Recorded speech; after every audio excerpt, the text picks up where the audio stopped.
Skype? Yeah. Okay. Do you want to turn the screen on? Mary, say happy birthday, Bhante. Oh, thank you very much. That's Mary's. Yeah, We were Mary. We were talking earlier about things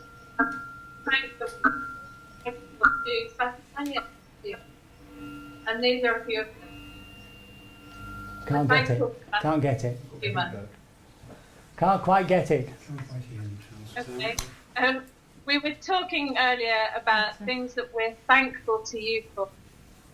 Thankful to you and those that and these are a few of them.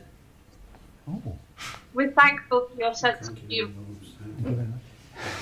because it's got a hard time. We thank you for teaching us a solution for relationships. Okay. Can't quite. And God just said, when I hear the word refuge, I think of Satipanya. It's my spiritual home. Thank you very much. Thank you.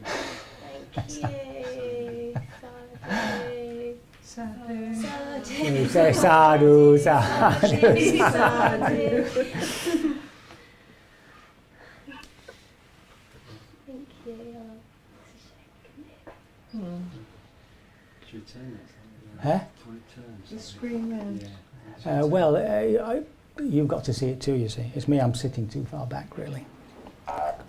We're probably going to try to get the Skype off now. So we have a few moments. Did you ever find a kind of equilibrium between your love of Saint God and Jesus and how you integrated that into Buddhism?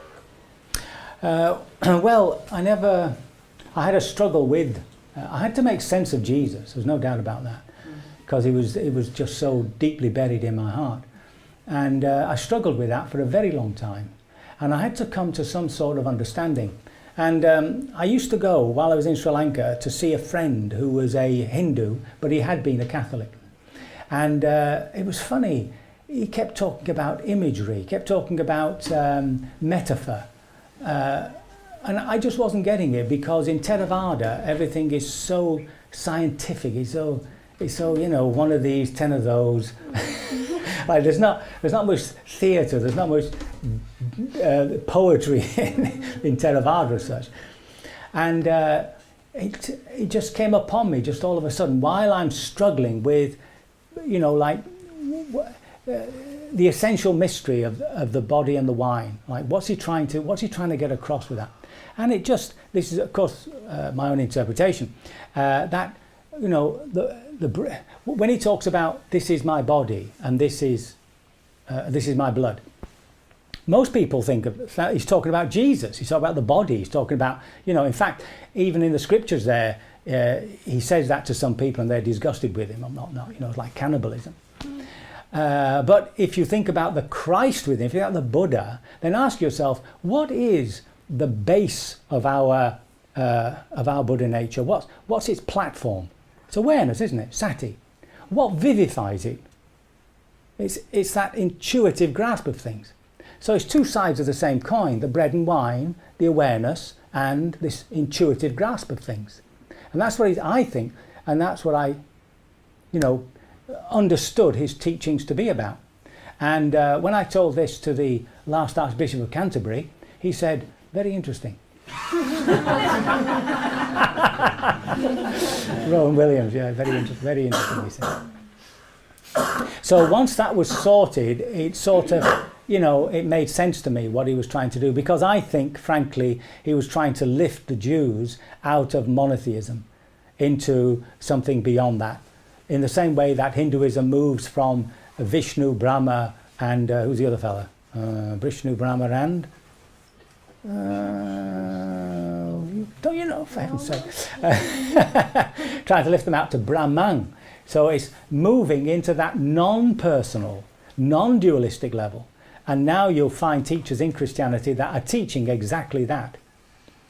Cynthia Bourgeot, Professor Cynthia Bourgeot.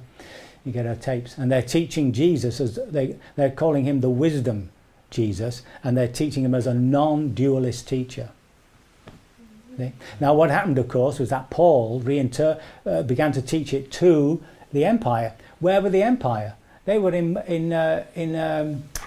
do they call it? Before monotheism. God, see, my brain's going now.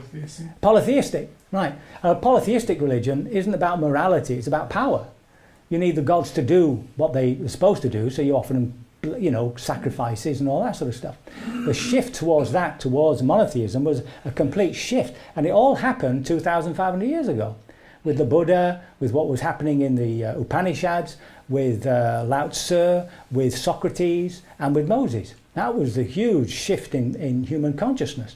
But the Buddha sort of went just one step beyond, because there's no God, there's no personal God in Buddhism. So he's already there at the pinnacle of non-dualism.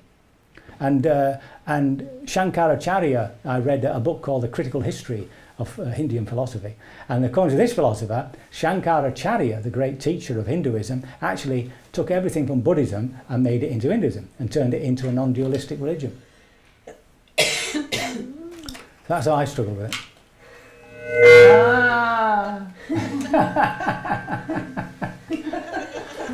The monsters from Brighton.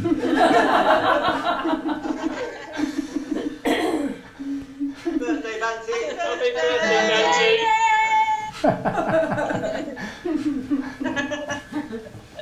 Bhante, you're the same age as Donald Trump.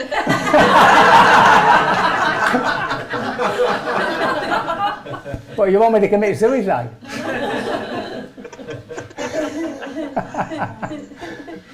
Bhante, if Samuel Beckett had ever written a Buddhist play, it would be the story of your life. Thank you for a wonderful Dharma talk. It was great. Thank you. I was rushed. Noreen rushed me. We listened all afternoon to that. Yeah. Sorry? Say that again. We could have listened all. Yeah. Yes, well, I was ready for all day, actually.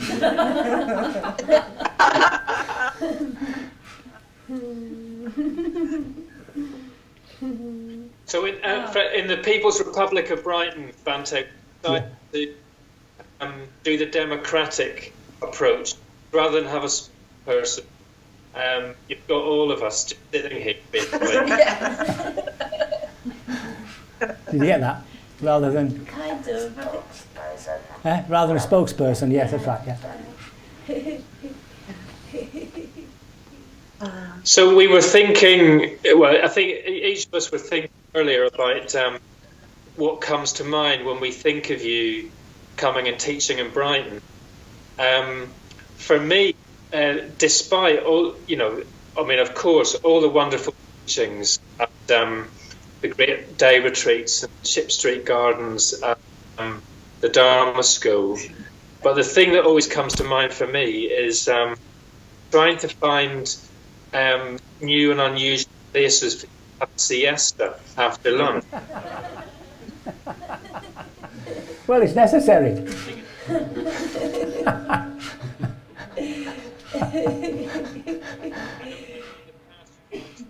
I can't hear. Gone quiet. We've lost you.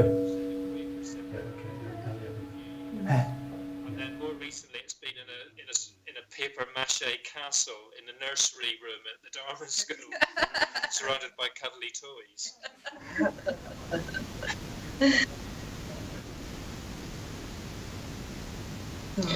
Happy birthday to Sarah as well.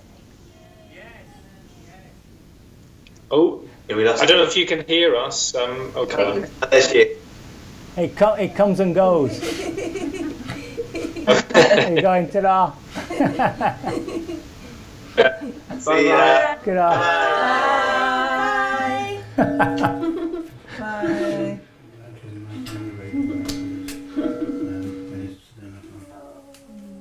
Yeah, we're shame. Are they seeing this as Yeah, well? they're seeing us, yeah. And all the pictures they're I seeing? think, oh yeah, yeah. That's good. Let's go, yeah. Mm. Supposed to be. Yeah.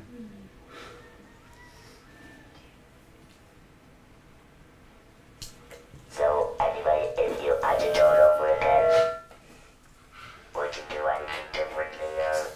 Well, I wouldn't do it again. I mean, it's been worthwhile. You know, I mean, like, it's been worth the life, but I don't want to do it again under any circumstance. I mean, what I'm hoping is that I come back, if I have to come back, with a bit more wisdom. I don't fall into these great big catastrophes. So would you book 3 hours for this talk? Absolutely. Yeah. Yeah, we talk about the Buddha's great, you know, the great enunciation, the great deliberation, the great determination. Well, the only thing I ever did was the great black hole. I was trying to get out of it. But it was, you know, to me it was a miracle coming across the teaching. It just lifted me out so quickly, you know, and grounded me. Can you remember what was it that you read in that book about teaching that really changed your attitude towards it? No, I can't. I can't remember at all. But all I knew was that after I finished the book on, and I've been trying to find it, but it's not there. I'm going back to Burma, and I'll probably visit that monastery and see if I can find it.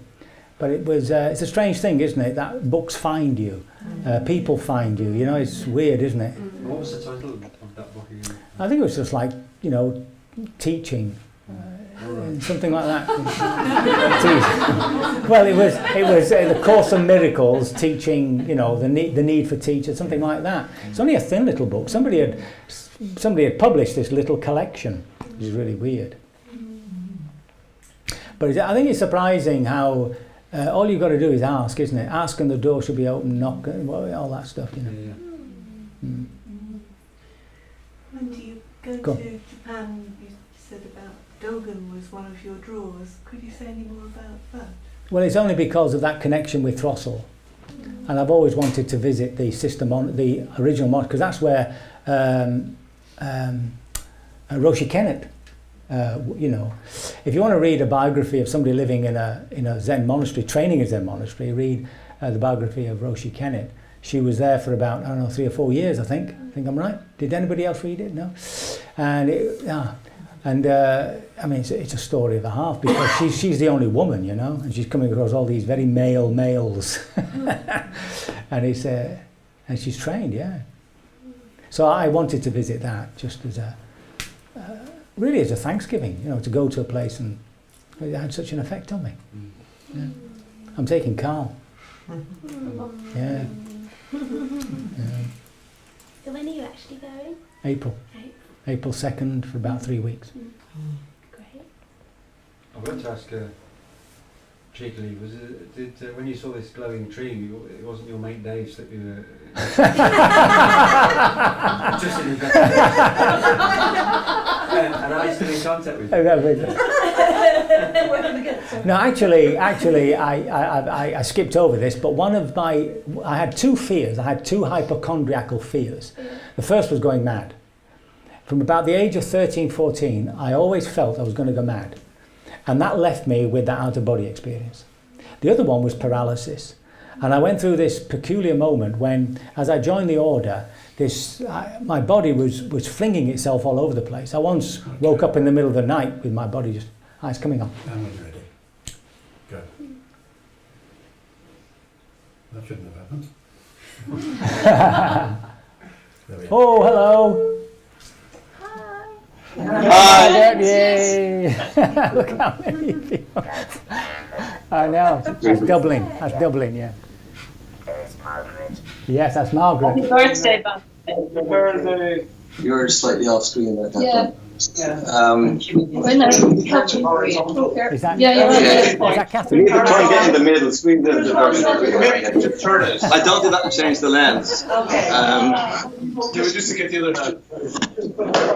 Oh, that's No, it doesn't change the lens. That's it, better, yeah. Oh, it is. I didn't think it would do that. Sorry about this. That's Eugene, isn't it? You'll get there, There we Eugene. go. I believe in you. I believe in you, Eugene. Yeah. Okay. There we go. Very good. Oh, wonderful. Wonderful to see you all.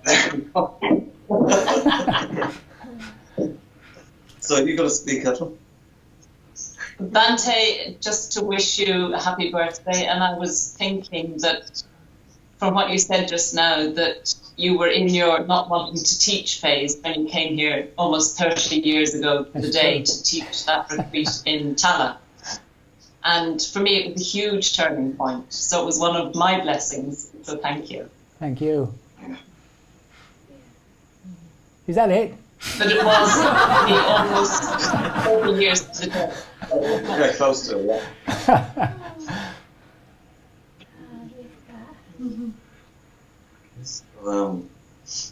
Can you hear us okay? Is the sound okay? Yeah, yeah, we can hear you.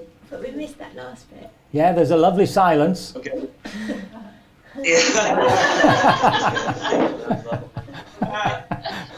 This is Jimmy here. I was also at that retreat, and I can remember quite well. And I just want to say that even though I've never been to Satipanya, I still hold you as my teacher, and I hope you don't take any umbrage at me not turning up. I want to say as well, seriously, that the talk that you've given is such a real talk about a real person, and not somebody stuck in kind of high pollution kind of philosophy or something. And it makes such a difference that you can mix both. You can mix both of them so well. And it's a joy to have you as a teacher. I want to put big emphasis on the word joy. Grateful in the midst of all the confusion and despair. So thanks very much. Thank you. Yeah, and Bhante, I sort of paralleled you a little bit in going to Throstle Hole as my first point of call for Buddhist teaching. I think I was possibly a few years behind you. But I was struggling with their approach, which I found rather rigid and overly dogmatic and controlling. So it was great relief for me when I did the retreat with you and Ruata Dhamma in '87 in Birmingham. It was quite a turning point for me. And it was a big turning point for our group when you came to Dublin the following year and moved in the sort of more Theravadan way than the Zen way. So thank you for your teaching over the years. And I want to say that hearing the story about your rubbing cigarettes was so relieving. On the first weekend I did with you, we didn't know the rules. We didn't know we couldn't eat. So we rubbed bananas in the kitchen. I never told you that. I'm getting it off my chest. Absolutely.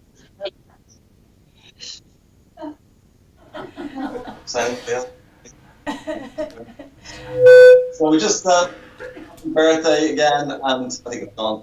And we just want to wish you happy birthday from all of us, and look forward to teachings in the future. Thank you. Yeah. Thank you. Take care. Thank you. Bye. Bye.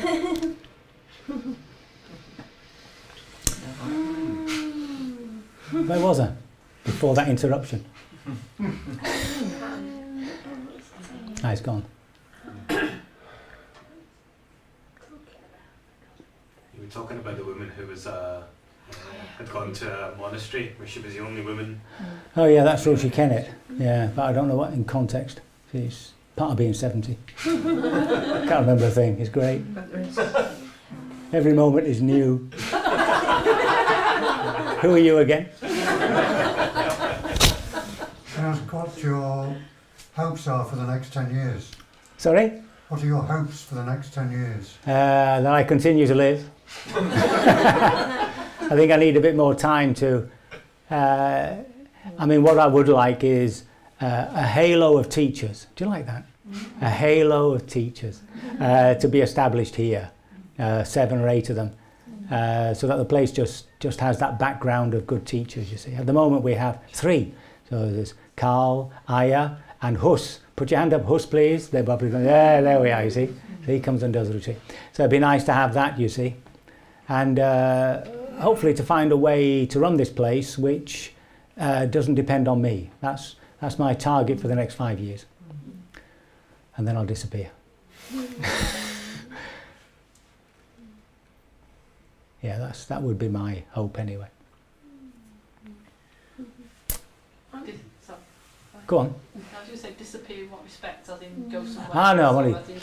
No, just no. I don't think I'll only disappear when it's time to go. I'm wondering about you talked before about Gaia House and the dilemma of becoming a layperson and disrobing, and it's quite unusual. Well, I suppose we think of monks within a group, and you've chosen to be on your own. And I just wonder about your commitment to being in robes and to sticking with the monastic order despite, but not being with other people. Yeah. No, that's true. Lone monks are known. You don't, you will get monks who are quite happy to be on their own. It's not a choice. It's just the way I've ended up. There are no Western monks that I was involved with in Sri Lanka who could have come over with me. There just weren't any. That's the end of it. So I was basically on my own from the beginning, you see. It would have been nice to have had a partner or somebody to run the place, somebody whom you're compatible with. You have to remember that just because you're a monk doesn't mean you like the person. You know what I mean? It's like, it's a varied community. But there have been many times throughout the 30 years, this is my 30th year, where, I've wanted to leave. There was one point where I was going to bed saying, right, tomorrow that's it, we'll get out, we'll do something useful. And I'd wake up in the morning and I'd say, well, God, I'll give you just one more day. And in the end, I just had to laugh. Now, every time I came to this point of wanting to leave, I couldn't think of anything at all in society that attracted me. I went through the whole job, and I usually ended up with a fantasy of stacking shelves and going back to the garret and doing my meditation. So I said, well, I can do that without stacking shelves. So I never left. Every time that, there were times when I was very close. One of them was at the end of that escapade up in North London. That was an obvious time where, I didn't know where to go. I was nowhere, but there was nothing I just ended up faffing about. And what about the robes, Bhante? What about the actual robes? Yeah, well, I'm stuck with the colour. I'd love to wear blue. It'd be great, pink. I'd love to wear pink. See, look, pink. Pink like. What do you mean by the robes? Well, I suppose why not just become a layperson teacher? Oh, I see. Oh, very good. Hello, greetings from Westbury. Hooray! Very good. How are you? Very good. We have one teenager here in pajamas, Bhante. Is that okay? She appears, Alicia. She's wearing pajamas. Yes, that's all right. Pajamas, to give you birthday greetings. Oh, very good. We wanted to show you the birthday cake that we will be celebrating your birthday with, and coming very soon. So we're just bring it a little bit closer. Oh. Yeah. Don't slide it on.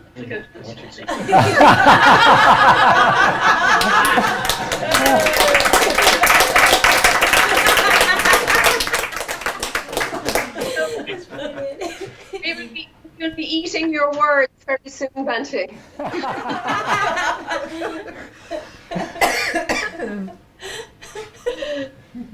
So, the cards that we sent based on some of the memories that we had through visiting. I just wanted to share one little story that we still find amusing, and it was the time that we climbed up Mount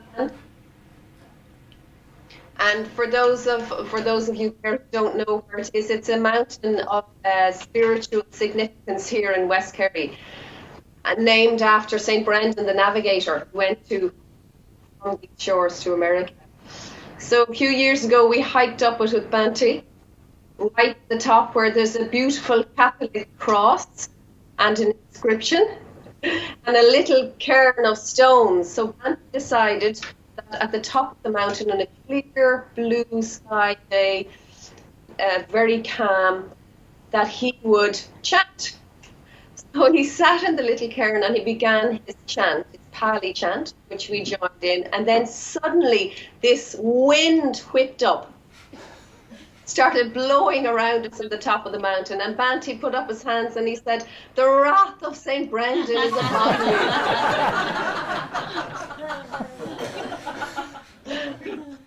So that's one of the memories we have from one of your visits here to us, Bhante.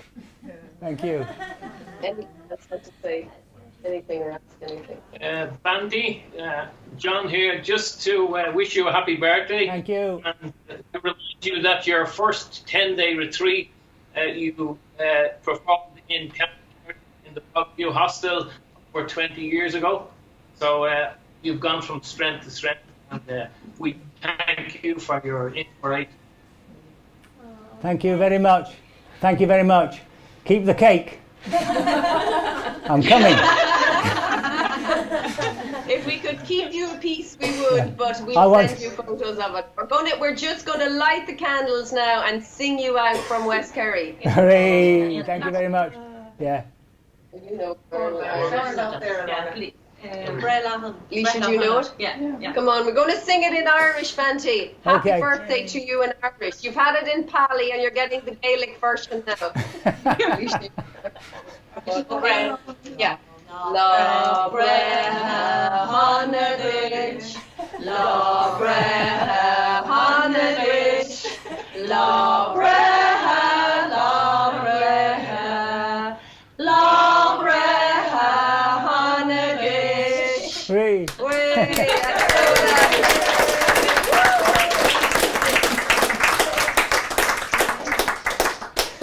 Thank you very much. I'll eat the head.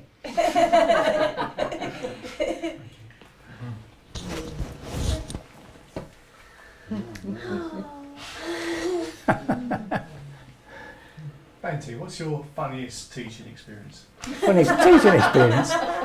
Can't think of any. Funniest, what do you mean by that, funniest teaching experience? Just oh, actually, you've got a question to answer as well. But yeah, when you answer a question. That was about the robes. Yeah. See, I remembered. The robes. Why don't I? Oh, I see. Well, the robes are a guardian, really, because you have to behave in a certain way when you walk around in robes. But it's just, you just get used to it. It's just, I haven't even thought about that, really. The question was about, other than that, have you thought about being a Dharma teacher, but as a layperson? Oh yeah, that's what I thought. Yeah, but it doesn't attract me because Dharma teachers, they get support, but remember they've got massive overheads. Sometimes they have, children, they have cars to run, all that sort of stuff. Being a monk really releases me from all that sort of baggage. Shouldn't call it baggage, really. Should call it delight. Releases me from the delight of ordinary life. So that once I've got my laptop and stuff like that, that's it. If I left, it would, I don't know. It just doesn't attract me. I mean, I'm conditioned now. It takes such a long time to recondition yourself. I just feel comfortable in the robes. It's as simple as that.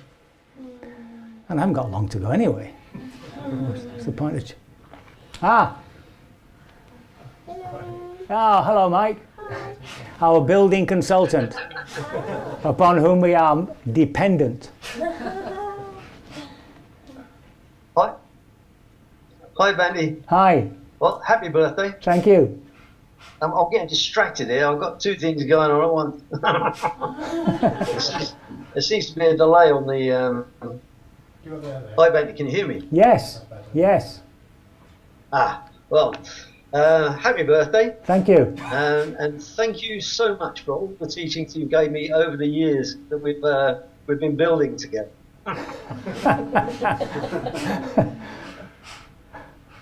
There was one incident that actually typifies you, which you probably actually forgot. But we were away in Suffolk, and we went to a church. And whilst we were wandering around, the verger came out and gave us a guided tour. And there was a chap came into the church who was distressed, didn't have any money to get home, was obviously in an incredibly bad way. And before the verger could actually say anything, you'd put your hand in your pocket and gave the guy 5 quid. And the verger was so blown away. It was just, he couldn't believe your generosity and your instant kindness. And that's a memory that sticks with me when I think of you most of the time. Thank you very much, Mike. It was a very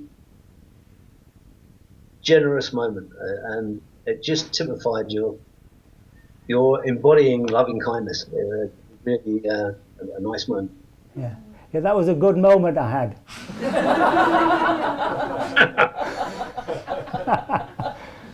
Well, we all love them sometimes. Exactly that. Yeah. Take care. Well, I hope there's another 70 years worth of Bhante's influence, if not presence, in South Banyan. Certainly the building will last another 70 years. That's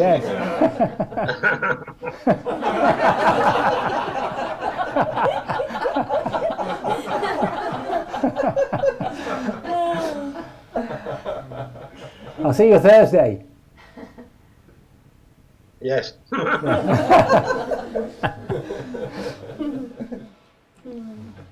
He's coming up to check it out.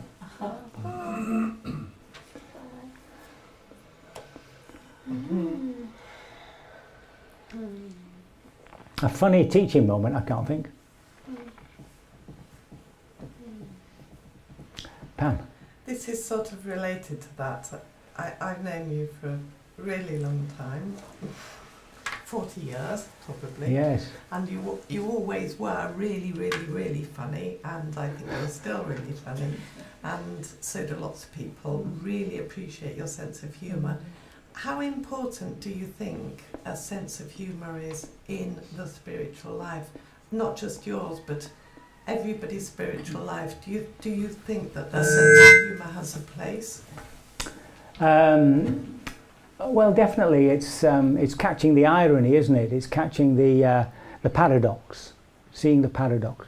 Okay. Remember, in Zen Buddhism, once you break through the delusion, there's this great guffaw, this great laugh that it's all been this stupid mistake. Now you've messed up. Ooh, hello, Ricardo, come in. Is that over now? Is it? Yeah. Ah, that's it. That's let's go. Fantastic. Thank you very much.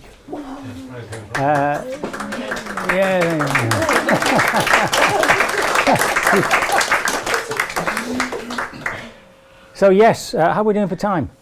Tea time, is it? No, there's stuff to do yet.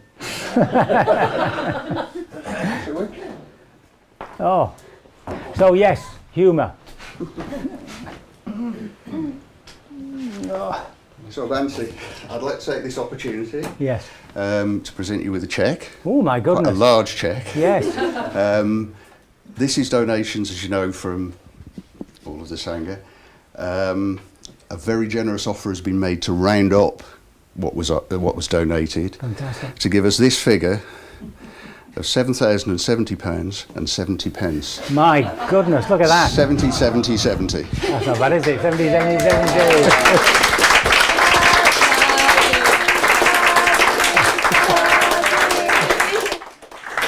Yeah, I'm particularly relieved because it means I can get a return ticket. That's wonderful, thank you. Spelled wrong. Name wrong. Bodhidhamma. No, it's not. No, it's not. Hey, Bodhidhamma. No, it's not.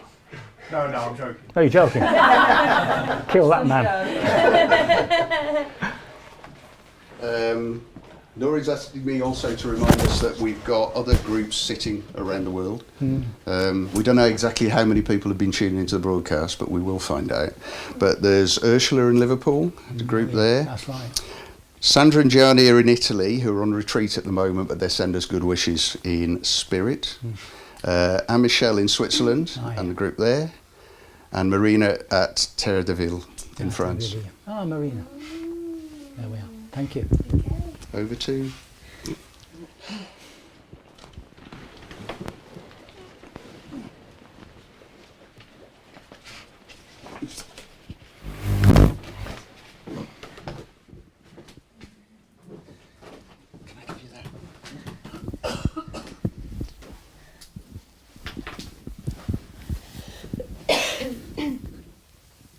Ooh.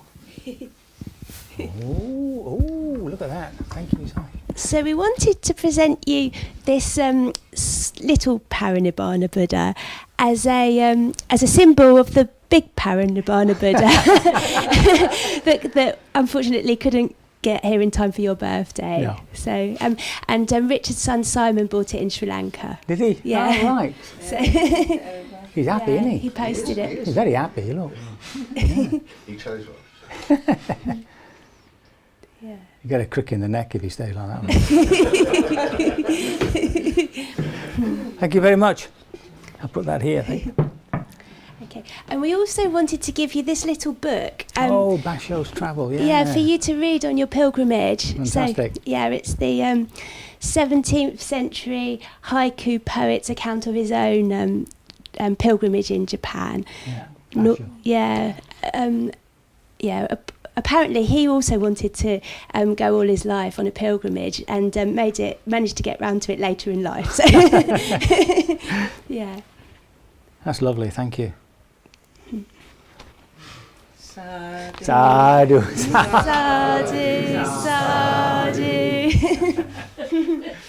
Oh my goodness, more.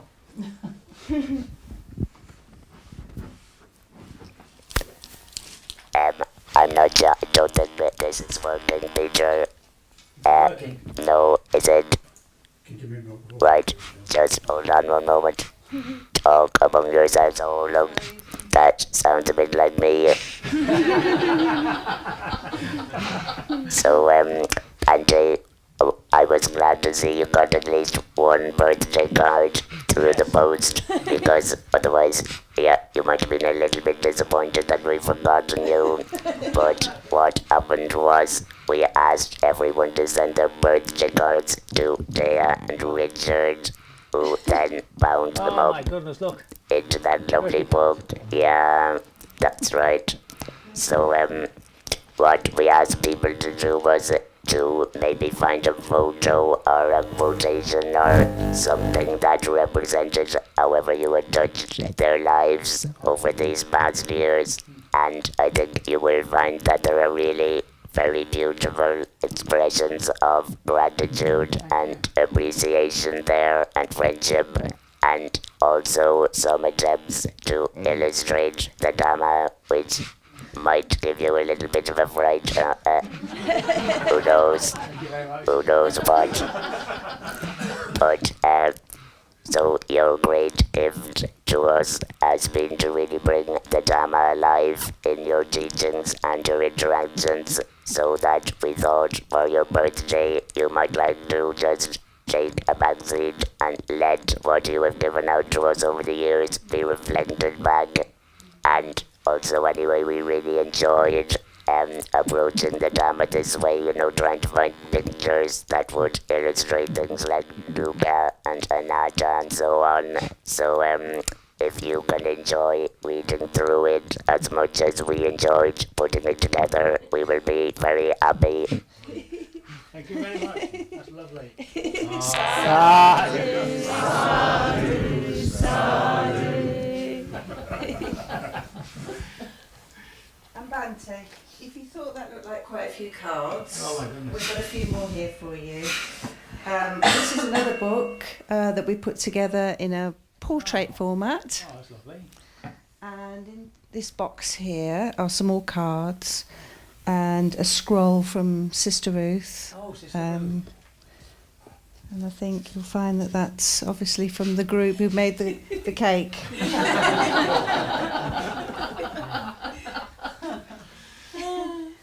It looks like. Yeah, I know.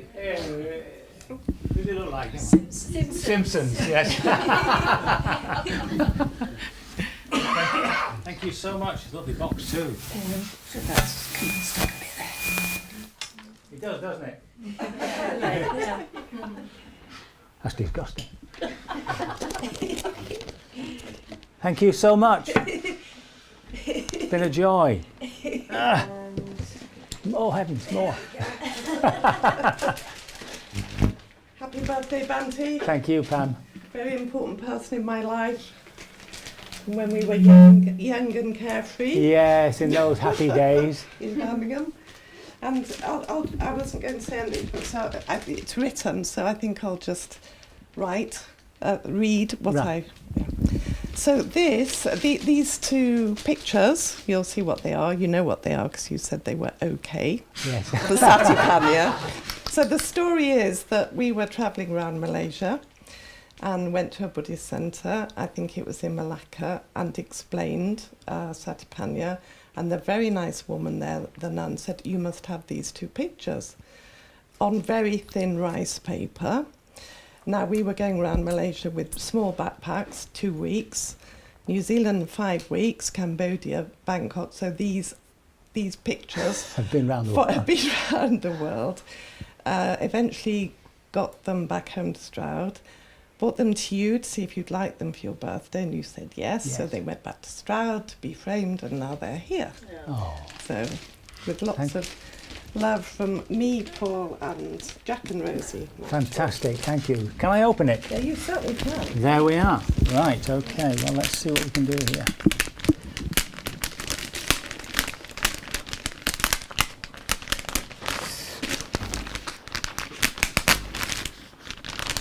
The suspense.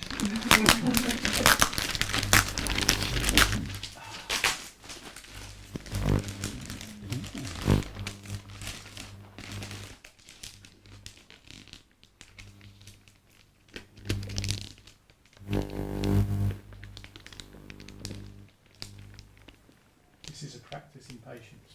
And you're the only other person I know that opens presents the way I do, and I drive everybody insane. Right. They want me to rip all the pages off, and I pull all the bits apart. Oh, no, you I can can't. say it's a Manchester tradition. Yeah, you can't. It must be. Yeah, you can't just rip it off, can you? Not that they've spent so much time putting it together. I think I can slip it out actually from there. To oh.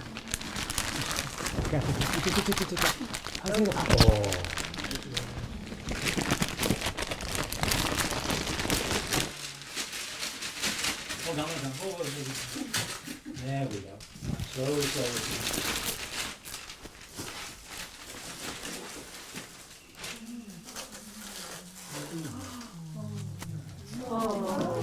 Hey, are they beautiful? I can't believe that we travelled round with them. We travel light, small day packs for 12 weeks. And we actually managed to get them here without any tears. Beautiful. Thank you so much. Pleasure. Oh my goodness.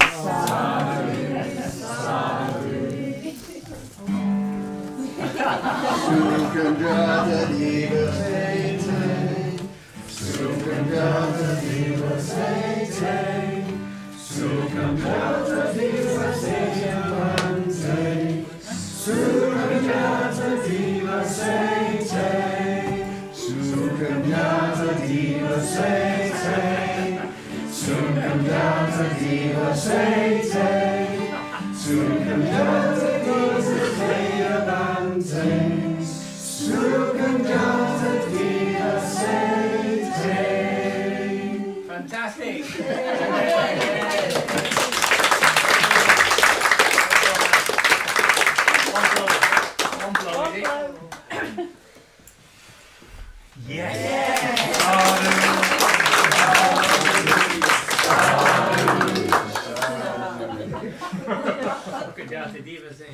Fantastic. Thank you so much. That's it now. That's it. Great. That's it. Cup of tea now, is it? I've just got to say something, divert the attention away from you, Bhante, for just 1 minute. And just say something on behalf of the Satipani trustees, which is to mark and thank everybody for the fantastic effort that's gone into this day and how it's worked so well. Firstly, I'd like to thank Charles and Heather, Pete and Mark, who are here today. Thank you very much. It's been fantastic.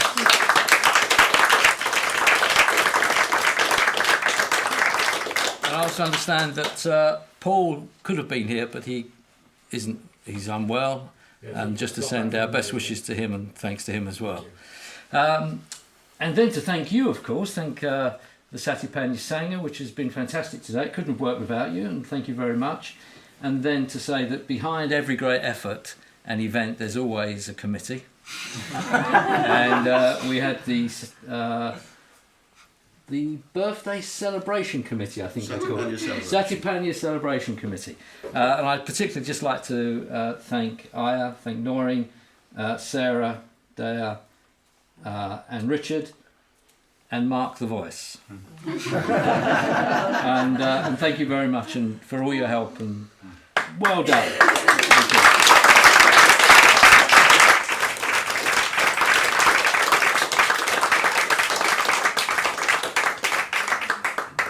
And for anybody out there in the world who hasn't made a donation yet, the lines are still open until midnight tonight. So get on PayPal. So, can we say that people who stay behind can have a piece of my cake? Yes. Yes. Yeah? I'm not supposed to eat it by myself. Doesn't it look lovely? It's fantastic. Oh my goodness. Gwen made the cake. Oh yeah. Gwen made the cake. Oh,